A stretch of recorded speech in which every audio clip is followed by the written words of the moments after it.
Let's move on to segment 3. This week, we're calling it Coming and Going. And Cedric, we talked NBA free agency a little bit in our opening segment, but let's dive in a little bit more because, we're hearing that the Lakers have put Lonzo Ball and Brandon Ingram out on the trading block.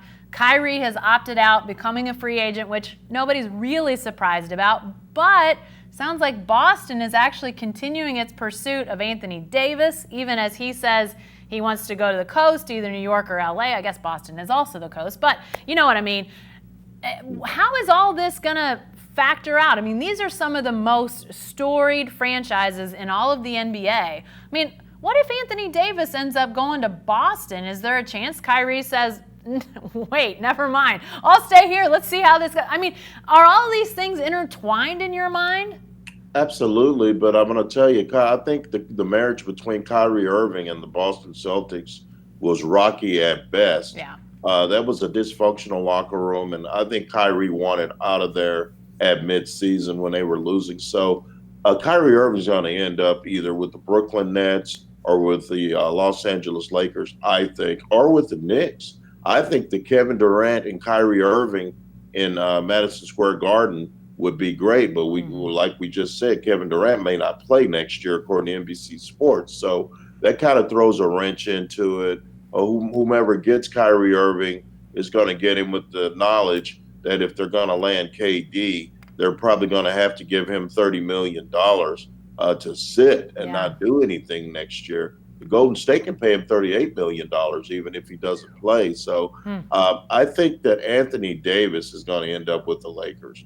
I think that they did a really bad job of selling themselves to him, just like they did with LaMarcus Aldridge when they were courting him. They didn't do a very good job. That Laker front office is in tatters. Jeannie Buss and Rob Pelinka aren't the most respected management duo in the league. So if I'm Anthony Davis, and I don't know if this is sexy enough for him, Jen, I would go to the Los Angeles Clippers. The Los Angeles Clippers have the best coach in the league, not named Greg Popovich, and Doc Rivers. He's a great coach. They won 45 games last season. They're only the 8th team in NBA history to win 45 games without an all-star on the roster. So that's on and popping.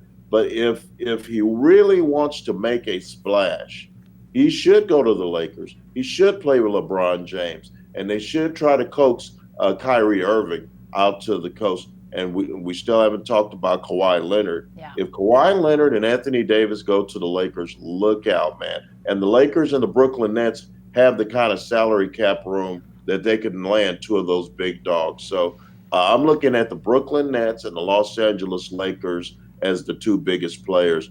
I'm not sure that the New York Knicks are going to be able to grab a couple of those marquee players just because of the record of futility that franchise has had since guys like Patrick Ewing and Pat Riley left town. Yeah, it's just interesting to see how this all plays out, Cedric, because, well, I mean, here in Oklahoma City, and you've dealt with the Spurs over the years too, in your neck of the woods, pretty quiet. Nobody says anything in Thunderland when it comes to this sort of stuff. So even something like talk that Lonzo Ball and Brandon Ingram are out there available in the trade market, which, pretty much everybody knows, but yet at the same time, to hear that, if you're those 2 guys, and what if one of them ends up being there again next year? It just feels like, the same thing that happened when, the Pelicans were trying to work a deal potentially for Anthony Davis, and basically the whole Laker locker room was essentially told in one way or another, you're expendable. We could get rid of you. You're not worth keeping. I mean, it just made everything just completely obliterated any chance at chemistry that team had. And here we are again with the, somebody in the Lakers organization,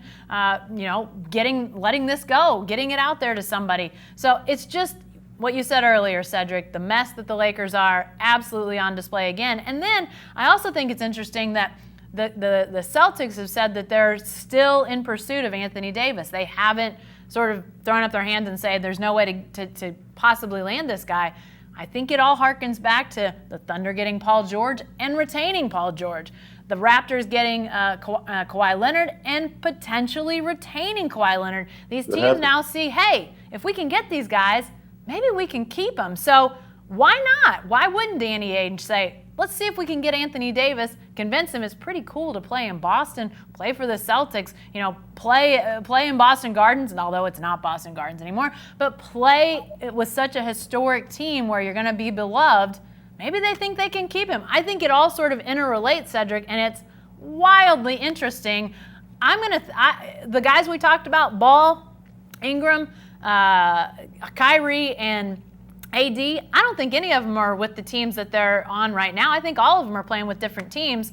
And so what you said earlier about a huge free agent class, absolutely. I have no idea where all the pieces land, but I think a lot of guys are going to be with new teams after all this ends. I think so too, and there might be a couple that stay. I'm just so intrigued if Kawhi Leonard wins a championship with the Toronto Raptors and leaves town.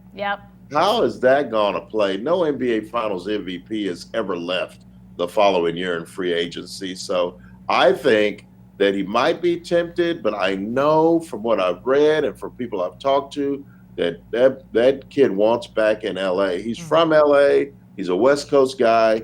He's got all the money that he could ever want, and he loves what he's doing. He just wants to do it at home.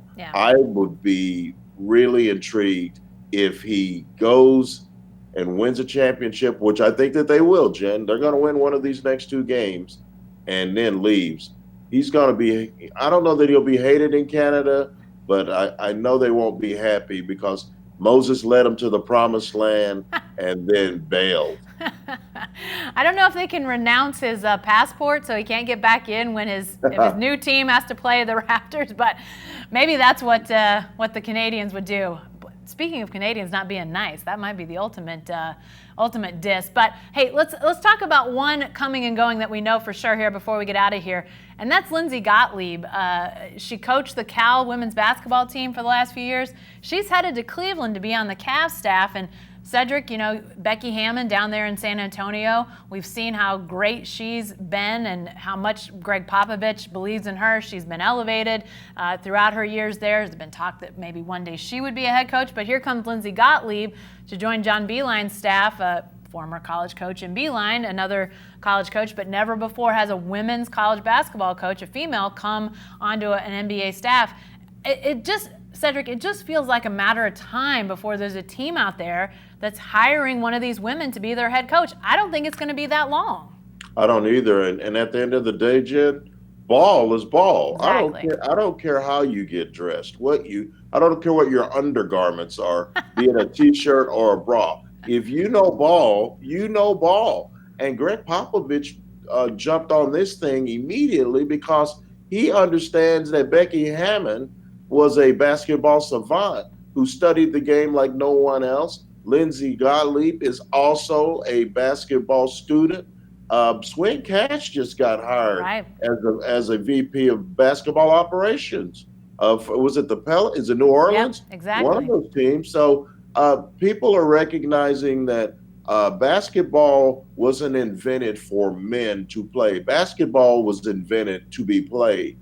And it doesn't really matter what your chromosome, whatever that is, what your DNA is.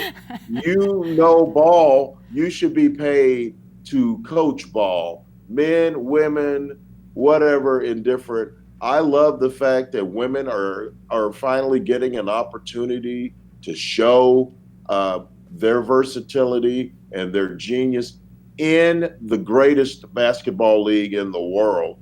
These coaches aren't doing it to make some kind of PR statement. Popovich did not do that for political reasons. He understands that Becky Hammon can help him win basketball games. And that's what I think that the Cavs are doing with Lindsay Gottlieb. Yeah. I'm glad that it's happening. I hope it keeps happening. And just like you said, Jen, I think there's going to be, in the next 10 years, there will be a female head coach in the NBA.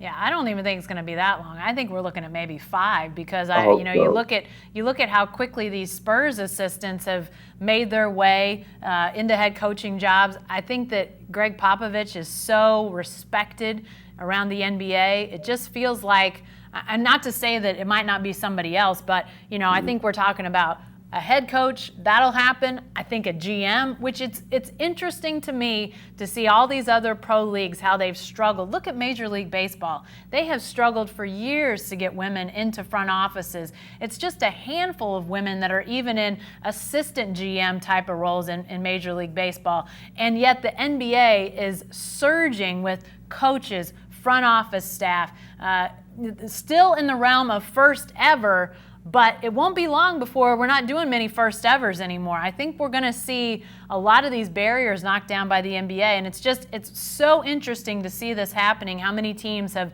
stepped out and hired who they think are the best people for these jobs that will make their staffs, will make their front offices the best they can be. So I applaud the Cavs. I applaud the Pelicans. You bring up Swin Cash, Cedric. I think it's great. I think it's going to be awesome to see how all of these new hires do. I mean, there's a lot of them, and it's going to be interesting to see how all the NBA shakes out. We're going to have a scorecard to keep all of this straight after free agency this next summer. But we'll do it. We'll do it here on the Writer's Block, so be sure to come back with us next week. Who knows? Maybe we'll know a bunch by then and we can talk about it then. Thanks for joining us. We'll see you next time.